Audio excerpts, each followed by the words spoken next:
Assalamualaikum warahmatullahi wabarakatuh. Selamat datang kawan-kawan semuanya di channel Riam Biru. Terima kasih banyak untuk kawan-kawan semua yang sudah berkenan hadir di channel ini. Untuk kawan-kawan yang udah kasih support, udah kasih dukungan apapun itu, terima kasih juga untuk kawan-kawan yang kemarin sudah memesan bawang gorengnya Wiji. Terima kasih, semoga suka bawangnya. Yang belum memesan, ditunggu pesanannya. Baik, itu aja. Kali ini ada satu cerita datang dari Mas Farid di Pati, Jawa Tengah. Mas Farid itu menceritakan tentang satu kejadian horor yang pernah dialami olehnya, bahkan sama keluarganya. Kejadiannya sendiri itu sekitar tahun 2000, dan ya ini untuk mengisi kegiatan kawan-kawan gitu ya. Sekarang lagi Idul Adha, buat ngisi kawan-kawan yang mungkin lagi nungguin motong kambing, motong sapi, atau mungkin kawan-kawan yang gak ngapa-ngapain hari ini karena motongnya itu besok. Ya, semoga cerita dari Mas Farid ini bisa menemani kawan-kawan semuanya. Nah, di tahun 2000 tersebut, Mas Farid ini kan tinggalnya sama sebelahan rumahnya itu sama rumah kakek neneknya dari pihak bapak gitu ya. Jadi memang benar-benar sebelahan. Dan akses dari rumahnya Mas Farid ke rumah kakek nenek pun gak harus lewat depan atau lewat belakang, tapi memang ada pintu tengah penghubung kayak gitu. Nah, ini pada suatu sore awalnya, gara-gara ada omongan dari keponakannya si Mas Farid, dia sering main ke rumah Mas Farid gitu kan, masih kecil. Tinggalnya masih sama kakek nenek di situ, orang tuanya, cuman sering main ke rumahnya Mas Farid. Biasanya malam kadang juga tidur di situ, namanya Tia. Nah, pada suatu hari sore-sore, ini udah menjelang maghrib gitu ya, udah sendekala, di jalanan di kampung pun itu juga udah sepi. Karena apa? Mas Farid itu baru pulang. Dia baru pulang dari tempat tetangganya habis main gitu ya, karena udah mau maghrib, udahlah pulang. Akhirnya Mas Farid pun pulang. Nah, saat pulang baru masuk ke rumah, ini tiba-tiba Tia itu datang. Mas Farid kan masuk ke rumahnya sendiri, Tia itu datang dari rumah samping, dari rumah kakek neneknya ke situ.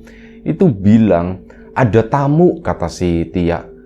Mas Farid ada tamu mas itu. Tamu siapa gitu ya, sore-sore begini ada tamu. Itu ada 2 orang pakai bajunya putih-putih semua.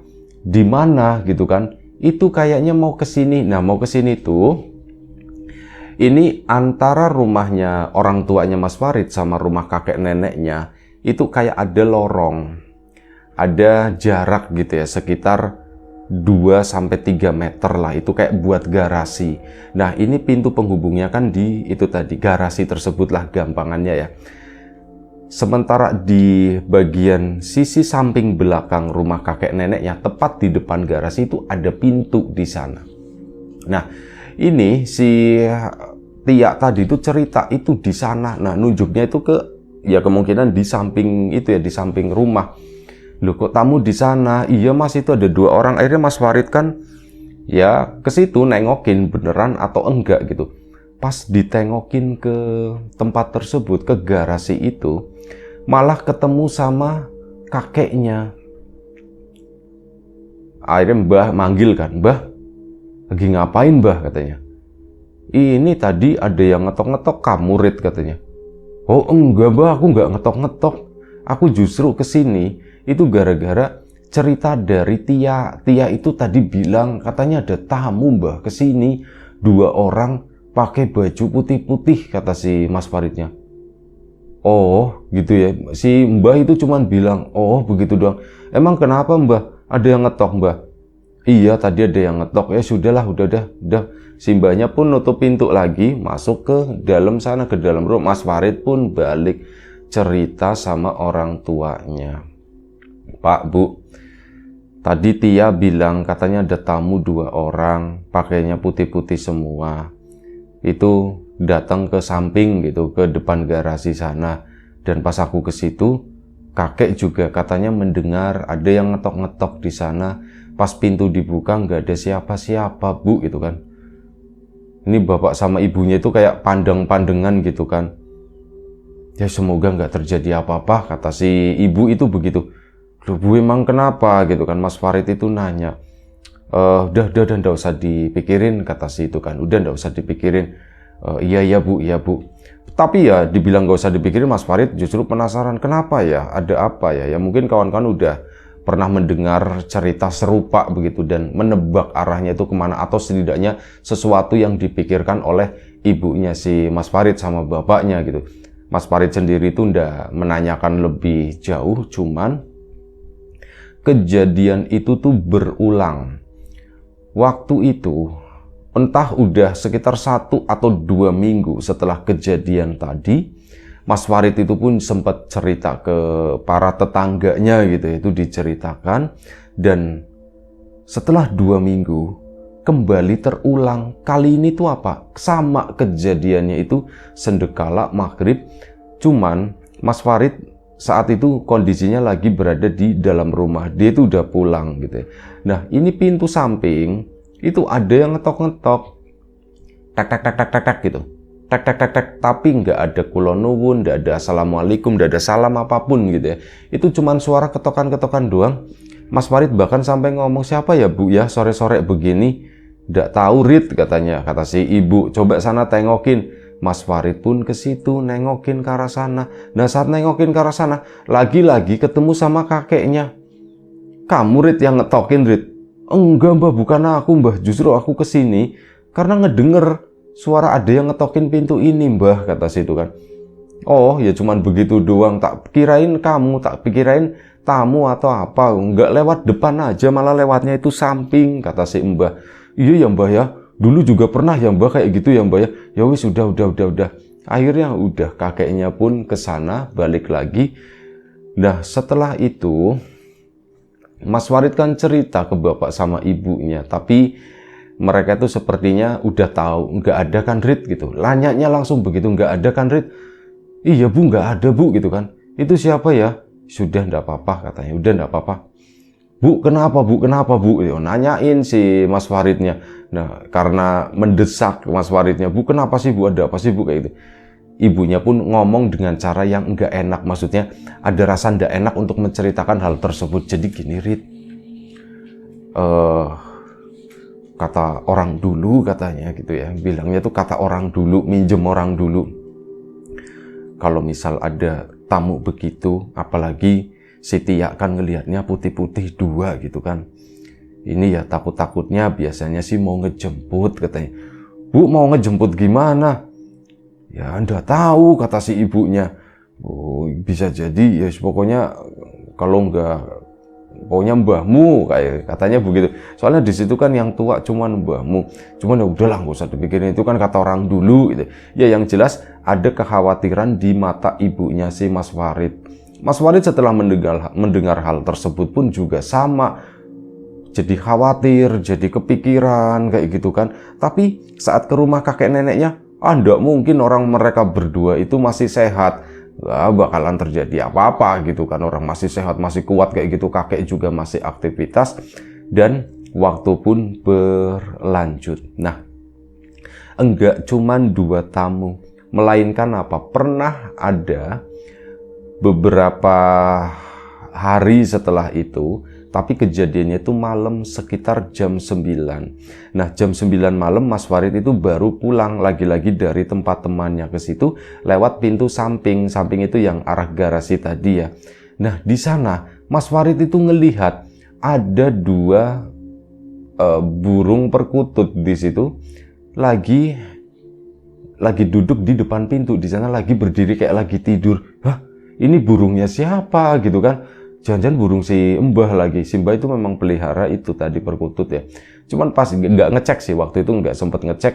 Oh, tapi biarin aja. Mas Farid soalnya nggak tertarik dengan burung-burungan kayak gitu. Jadi bodo amat gitu ya. Akhirnya masuk ke sana, cerita sama ibunya, "Bu, itu di depan pintu kakek ada burung di sana." Sudah biarin aja, kata si ibu. "Udah biarin aja. Udah sana kamu istirahat." Akhirnya Mas Farid pun istirahat, tidak memikirkan hal-hal yang gimana-gimana. Nah, kurang lebih beberapa hari setelah itu, terjadilah sesuatu yang benar-benar gak disangka-sangka oleh Mas Farid. sore hari Mas Farid itu bukan sore hari, agak malam gitu ya, sekitar jam 7:30-8 malam. Mas Farid itu udah keluar, udah ke tempat tetangganya, tiba-tiba itu dipanggil, Rit, itu mbahmu, kakekmu, katanya. Loh, kakekku kenapa? Kakekmu sakit. Mas Farid pun langsung pulang, dan di situ mendapati kalau kakeknya Mas Farid itu udah nggak bisa bergerak. Jadi kayak kena stroke yang udah parah begitu ya. Loh, kok kayak gini gitu ya. Mas Farid itu pun kaget. Perasaan kakek itu masih sehat banget. Masih ya mondar-mandir, nggak pernah ada keluhan apapun gitu ya. Kok tiba-tiba sekarang terbaring, cuman bisa ngorok begitu doang ya. Dan ya Mas Farid jadi keinget semua. Ini jangan-jangan ada hubungannya dengan yang kemarin gitu ya. Apa kemarin itu merupakan satu pertanda atau apa gitu. Tapi hal itu masih ditahan sama Mas Farid, dibawalah ke rumah sakit sana. Nah, saat dibawa ke rumah sakit, di situ ada momen ngobrol sama bapak sama ibunya. Bu, Mas Farid pun membuka omongan ini ya. Bu, ini ada hubungannya sama kejadian yang kemarin gak sih Bu ya? Oh, yang kemarin itu, yang itu. Iya Bu. Gak tahu aku kepikirannya tuh ke sana ya Bu ya. Kakek itu kan masih sehat banget, kok tiba-tiba hari ini tuh kayak gini, dan ini udah parah kali ya Bu ya. Ya boleh ngomong kayak gitu, kata ibunya. Kita tunggu nanti informasi dari dokter itu bagaimana. Dan gak lama setelah itu dapatlah informasi dari dokter. Katanya tuh begini, ini memang ada pembuluh darah yang pecah dan udah parah begitu ya intinya. Dan ini kalaupun tetap tinggal di rumah sakit di sini, itu hanya mengulur katanya, hanya mengulur nafasnya. Dan kondisi nggak akan membaik karena bagaimanapun juga secara teknologi dan apa gitu ya, di rumah sakit itu kan terbatas gitu ya. Dan yaitu kalau misal di sini bisa kuat sampai seminggu, 2 minggu, cuman ya itu cuman kayak sambung nafas gitu ya. Untuk masalah kesembuhannya sih kami kurang yakin, katanya. Kurang lebih seperti itu. Jadi memang diomongin faktanya itu seperti apa. Dan ya nggak tahu ya cara penyampaian dari pihak medis itu seperti apa. Narator hanya coba memahami kondisi saat itu dengan apa yang disampaikan oleh Mas Farid tadi, ya kurang lebih seperti itu yang diungkapkan. Dan akhirnya keluarga itu pun dipaksa untuk berembuk, ini gimana ya, ini gimana, ya sudah dibawa pulang aja mending. Akhirnya dibawa pulang karena saran dari pihak medis pun mending dibawa pulang gitu ya. Udah pasrah gitu kan. Akhirnya dibawa pulang dan gak lama setelah itu, beberapa jam setelahnya, kakek pun meninggal. Nah, sudah meninggal, tentu sedih gitu ya, bahwa acara pemakaman dan sebagainya itu singkat cerita selesai semuanya. Nah, saat udah selesai kan ada obrolan-obrolan lagi, Bu, itu kemarin kayaknya bener deh Bu, 2 tamu yang dilihat sama Tia itu kayaknya memang mau jemput kakek Bu, katanya. Ya bisa jadi seperti itu, kata ibunya. Ya seperti yang ibu bilang begitu, kayak memang kata orang dulu itu kayak gitu. Dan tanda-tandanya itu terlalu banyak, yaitu ada tamu 2 orang ngetok-ngetok dibuka ndak ada, pas selanjutnya itu kan ada yang ngetok-ngetok lagi tapi memang nggak ada yang lihat wujudnya gitu ya, didatengin kamu ke sana juga ndak ada. Terus ditambah lagi ada 2 burung yang bertengger di depan pintunya setelah kejadian tersebut. Ya itu sih ndak tahu ya kalau burung itu tuh apa gitu, cuman ya begitulah. Memang harus terjadi seperti itu, cuman ada tanda-tandanya gitu, dan itulah yang ibu tahu, kata si ibunya tadi. Iya ya Bu ya, nah akhirnya kan sudah kan. Nah udah kakeknya itu udah dimakamkan segala macam, malam harinya itu kan ada kayak semacam tradisi kalau misal salah satu keluarga meninggal, itu keluarga yang lain itu tidurnya di bawah gitu ya. Di beberapa cerita juga sempat disebutkan, termasuk di daerah narator juga sama, ada tradisi semacam itu ya. Anggap aja kayak nemenin gitu ya, nemenin mereka yang baru masuk ke dalam tanah sana, itu ditemenin sama keluarga. Nah, malam harinya ini ada kejadian aneh. Pintu sebelah yang ada di rumah kakeknya itu sekitar jam 10 atau jam setengah 11 malam ini ada yang ngetokin tek tek tek tek tek gitu. Itu siapa gitu kan? Apakah ada tamu? Apakah ada urusan dengan proses ini pasca pemakaman dari kakek atau apa? Mau naruh perkakas atau mau ngambil sesuatu? Soalnya beberapa barang itu kan memang minjem sama tetangga. Si Mas Farid pun keluar ke depan sana, ke samping ya, ke samping rumah di situ. Dicek itu nggak ada. Loh, kok nggak ada siapapun. Mas Farid masuk, ada yang ngetok lagi. Dan hal itu, kejadian itu berulang kali, sampai mungkin sekitar terakhir Mas Farid dengar itu sekitar jam 1 pagi. Itu pun karena udah nggak kuat banget, akhirnya Mas Farid itu memutuskan untuk tidur gitu ya. Nah itu, jam 1 pagi itu masih kedengeran diketok-ketok terus pintu samping.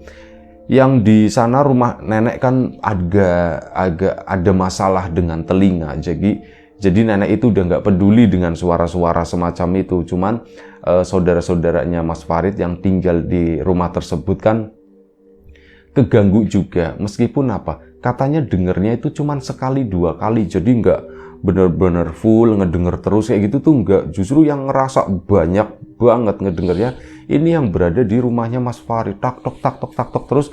Ya ibunya juga sempat ngomong, udahlah biarin aja gitu ya, udah biarin aja, kita juga nggak tahu itu mau ngapain, udahlah cuekin aja. Nah udah, malam pertama kejadiannya itu seperti itu. Siang hari itu normal, malam harinya lagi ini ada satu kejadian.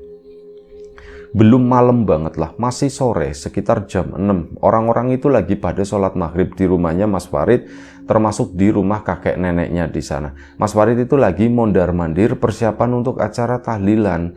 Lagi mondar-mandir ke sana, pokoknya sibuk sendiri gitu ya, bawain tikar dan sebagainya, nanti sebentar lagi mau digelarin gitu. Nah ini lagi mondar-mandir kan lewatnya pintu potong gitu, antara, pokoknya di dalam garasi itu ada pintu masuk. Yang di depan tadi yang diketokin itu di depan garasi. Nah, ini pintu masuknya itu di dalam garasi tersebut. Saat lagi motong ke sana, itu di depan itu kan ada kamar mandi. Kamar mandinya itu kamar mandi yang masih zaman dulu. Jadi kamar mandi yang nggak full ruangan ditutup sampai atas itu nggak, melainkan yang cuman seginilah. Kalau orang dewasa berdiri itu kayak sehidung gitu. Jadi dari dalam itu bisa ngelihat gitu kan. Nah, Mas Farid itu lewat di sana. Pas keberapa kalinya gitu, lagi sepi-sepinya, bener-bener sepi, seolah-olah itu nggak ada suara sama sekali, nggak ada aktivitas sedikit pun gitu ya. Mas Farid jalan ke situ dan entah kenapa mata itu bawaannya tuh pengen ngelihat ke arah kamar mandi. Nah di situ Mas Farid ngelihat ada sesuatu yang lagi berdiri di dalam kamar mandi, dan itu adalah kepala yang dibungkus gitu. Itu adalah kepalanya pocong di sana. Mas Farid ngeliatin, itu apa gitu? Itu orang atau bukan? Dan kepalanya tuh gerak-gerak, katanya tek tek tek tek, kayak putus-putus, kayak geter-geter gitu, gimana sih? Kayak goncang-goncang, goyang, ya pokoknya gerakannya tuh kasar. Itu di dalam kamar mandi. Mas Farid itu langsung lari gitu kan, balik lagi ke rumah, laporan, bu, ada itu bu, katanya. Ya sudahlah, yang namanya kayak gitu. Di situ memang ada, kata si ibunya. Hah? Di situ memang ada bu? Iya, memang ada di sana, cuman jarang nongol. Dan ya mungkin karena kakek udah ndak ada, akhirnya jadi sering nongol kali ya, kata si ibu.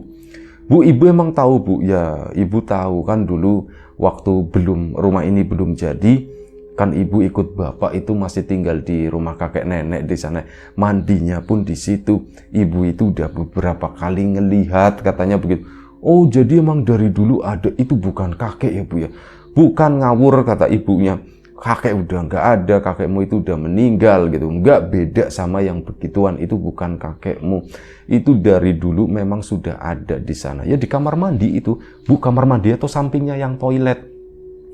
Pindah-pindah, kata si ibunya. Kadang di toilet ibu aja tuh kalau misal malam gitu ya, dulu sewaktu ya kebelet pipis atau apa, itu pasti minta antar sama bapakmu. Soalnya kayak gitu pernah kejadian.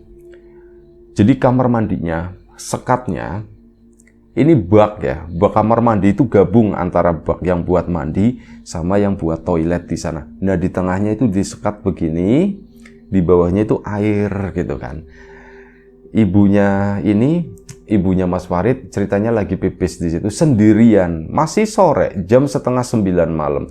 Cuman cahaya emang redup di sana, masih pakai bolam-bolam yang ya 5 watt, 10 watt kayak gitu ya. Nah, ini lagi mau bersih-bersih. Itu ngelihat ke arah air di sana. Selep-selep itu ada pantulannya. Kepala pocong ini kayak seolah-olah dia itu lagi jongkok di atas toilet di situ. Itu kelihatan dari pundak sampai kepalanya. Langsung itu ibunya tuh lari, nggak jadi bersih-bersih gitu ya. Akhirnya manggil bapaknya baru dilanjutin. Ya kayak gitu kata si ibunya. Itu memang di situ memang ada. Kata. Oh jadi begitu ya Bu, aku kok malah baru tahu. Iya, cuman udah lama nggak muncul kata si ibu. Ibu juga udah nggak pernah lihat, mungkin karena ibu di sini kali ya. Yang sering lihat itu mungkin nenekmu kali, atau ya itu sama tantemu atau siapa gitu ya. Dan akhirnya apa? Mas Farid pun coba cerita ke mereka, ya ternyata memang bener. Iya memang di situ tuh ada, tapi udahlah nggak apa-apa gitu ya. Udah, waktu pun berlalu. Waktu berlalu, ini hari kedua. Udah malamnya itu nggak terjadi apa-apa. Kemarin kan sempat ada yang ngetok-ngetok gitu. Tapi yang ngetok-ngetok itu udah berhenti gitu. Malam itu nggak ada.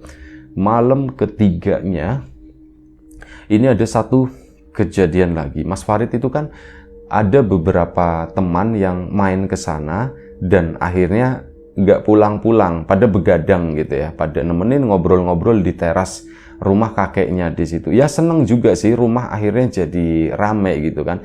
Lagian memang banyak jajanan di sana, minuman juga udah disediakan. Ya asik-asik ngobrol kayak gitu, santai, enak banget. Sampai akhirnya ada salah satu temennya, Rit, numpang ke belakang katanya. Ya udah yuk, ayo yuk. Tapi lewatnya sini aja ya, lewatnya samping. Jadi jangan lewat tengah, soalnya lewat tengah itu banyak kerabat pada tidur di sana. Ya ada perempuan-perempuan juga di situ, ndak enak lah. Jadi akhirnya dialihkan lewat samping yang nanti tembusnya ke garasi situ. Kesanalah si Mas Farid sama temannya, dianterin gitu ya ke situ sampai di kamar mandinya waktu itu. Nah pipisnya itu di kamar mandi, bukan di toiletnya. Soalnya toiletnya itu masih toilet tradisional banget. Nah di situ si temannya ini tiba-tiba lari kayak orang kaget, gedebak. Mas Faridnya kan lagi berdiri di situ kan sambil ngerokok gitu nungguin. Mas Faridnya kaget gitu. Kenapa kamu kenapa? Rit katanya. Kenapa? Rit, di samping Rit. Di samping apaan? Kamu pipis sudah disiram belum? Soalnya belum ada suara siram-siraman. Rit, nanti aja lah Rit, nanti aja. Emang kenapa? Rit, ada pocongnya Rit di samping Rit. Ada pocongnya. Jadi dia itu, nah ini cerita ibunya, sekatnya itu kan dulu masih rapet. Karena itu pakainya seng atau apa, kan keropos. Udah berlumut juga, keropos, ada bagian yang lobang. Nah, temennya si Farid ngelihatnya itu dari bagian lobang tersebut. Ini ada pocongnya, katanya mukanya tuh hitam semua, Rid. Mukanya itu rusak, kayak akar katanya. Yuk, kayak akar begitu kata si temannya. Udah akhirnya temannya ke depan, ini kan belum disiram. Mas Farid terpaksa ke sana. Waduh, belum disiram, ini nanti baunya pesing. Kalau misalnya aku minta bantuan sama orang di depan lagi sana, ya ndak enak. Akhirnya apa? Mas Farid bener-bener terpaksa, diberani-beraniin. Udahlah, ndak apa-apalah. Aku siram sendiri aja. Akhirnya masuk ke situ, ke kamar mandi, disiramlah gebyur. Mas Farid itu ndak berani ngeliat ke arah bawah sana ya, ke arah kamar mandi. Nggak mau ngeliat ke arah pantulannya, termasuk ke arah lobangnya itu tadi. Soalnya inget cerita ibu sama inget cerita temannya yang barusan mengalami. Jadi dia tuh fokusnya ke bawah, gebyur gini, nyiramin itu ya yang udah mulai bau pesing. Mas Farid pun bangun. Begitu bangun, si sosok pocong itu tuh bener-bener kelihatannya tuh dari atas. Dia si sosok pocong tadi ini seolah-olah kayak berdiri di tembok bak kamar mandi, tapi yang di sebelah toilet sana. Jadi posisinya tuh lebih tinggi gitu. Emang bener-bener kelihatan kata si Mas Farid itu ya begitu. Bentuknya itu ya bentuk solid kayak orang. Kata si Mas Farid itu bentuknya itu solid ya orang kotor. Melihat ke atas itu memang bener kata temannya. Mukanya itu nggak jelas, maksudnya mana matanya, mana apanya, itu cuman hitam begitu doang. hancur, itu kayak mirip akarnya pohon kelapa yang kasar gitu ya, semrawut. Itu tuh kayak gitu kata si Mas Farid. Langsung lari, bener-bener lari, teriak-teriak kali ini karena nggak bisa kontrol gitu ya, gitu. Saking takutnya teriak-teriak ya kan orang-orang pada bangun gitu. Rit, kenapa Rit, kenapa Rit? Di belakang katanya, di belakang itu ada pocongnya, di belakang itu ada pocongnya. Nah, ternyata di situ ada sesuatu yang Mas Farid itu nggak tahu, padahal dia itu tinggal memang bener-bener ya sebelahan gitu ya. Nah, ini sepupunya itu bilang, Rit, tantenya yang bilang, Rit, kamu emang nggak tahu gitu ya? Aku tahu bule, katanya, aku tahu bule. Di situ ada pocongnya. Iya, cuman emang kamu udah tahu. Kamu lihat ada kelapa itu enggak? Kelapa yang ditaruh di pojokan deket kamar mandi di atas gitu, kayak ada empang-empang lah istilahnya tuh apa. Terus pokoknya di situ ditaruh di sana. Kamu lihat kelapa itu yang ada tunasnya itu? Iya, tahu. Emang kenapa, bule? Kamu kalau mau ke kamar mandi itu megang itu dulu, kata si bule. Loh, kok bisa begitu, bule? Maksudnya itu tuh buat apa? Supaya kamu nggak digangguin di kamar mandi, itu kamu pegang itu dulu. Ya cuman tul begitu doang.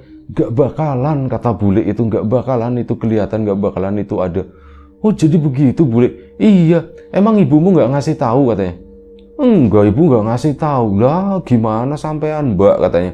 Kata si, aku ya lupa gitu, aku lupa. Padahal dulu kelapa itu ada udah dari zaman ibunya. Dari zaman ibunya yang ketakutan semacam itu. Nah, si kakeknya Mas Farid itu ceritanya coba nyari sesuatu, nyari solusi di sana sini gitu ya. Nah, sampai akhirnya kakeknya Mas Farid itu masuk ke sebuah kebun kelapa. Ini lagi dalam perjalanan, tujuannya itu mau ketemu sama temannya yang mengerti hal semacam ini. Aku mau ke sana, aku mau konsultasi gitu ya. Itu siang-siang, jam 12 siang gitu ya.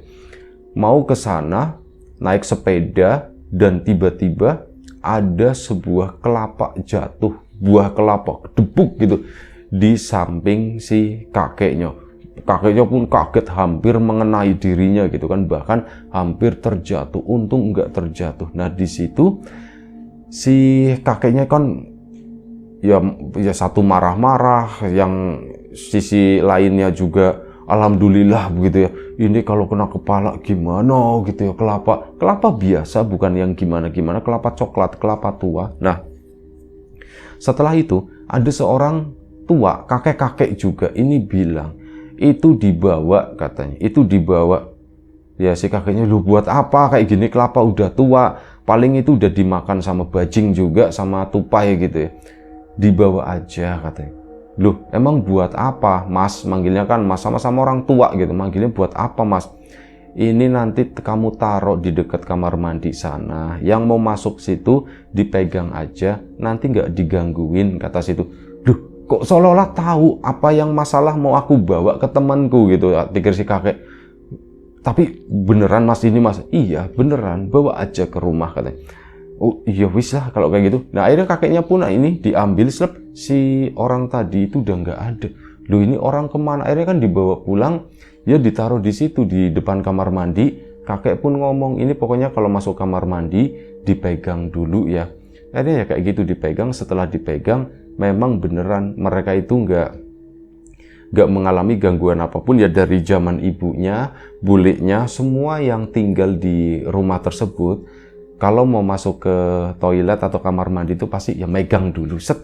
Terus nanti udah nggak pernah digangguin. Nah, si Mas Farid sendiri nggak mengerti masalah ini, akhirnya dia main lewat-lewat aja, nggak pernah megang, alhasil digangguin. Itu yang dipercaya sama keluarganya Mas Farid. Dan ya sudah, hari kedepannya itu ternyata seperti itu, dipraktekkan kayak gitu, semuanya itu alhamdulillah baik-baik aja.